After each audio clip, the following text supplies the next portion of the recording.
So Hollybush Histories is an oral history project which is looking back at the 40 years of Hollybush Conservation Centre in Kirkstall, and it's been funded by the National Lottery Heritage Fund.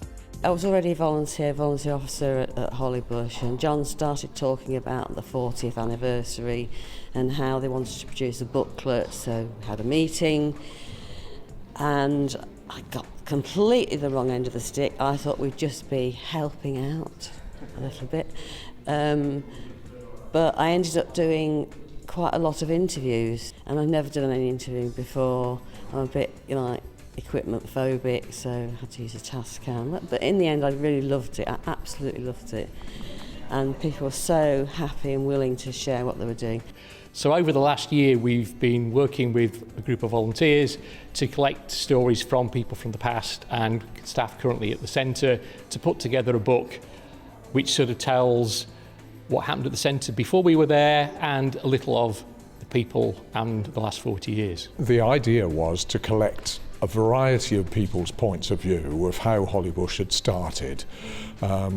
We're sort of potentially dying out the originals, so we're getting older and we're hiding away, and especially in the winter time. So it was a means of finding out other people's point of view. It's magnificent. I mean, in 40 years is quite an achievement, and 60 years for the conservation volunteers as an organisation. And those are 60 years in which we've seen, serious losses.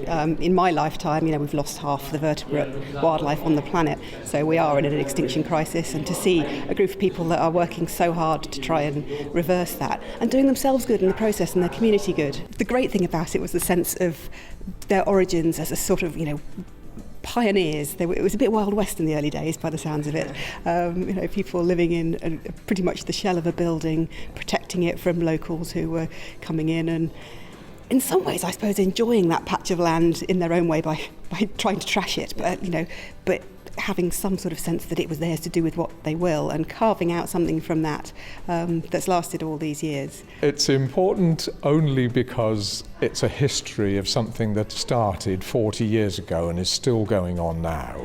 And it's a means of local people, if they want, joining in on environmental work.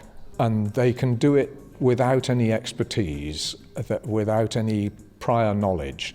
And if they want to learn about the local environment and they want to do worthwhile things, tree planting particularly that I'm thinking of at this time of year, then they can join in and do that through Hollybush.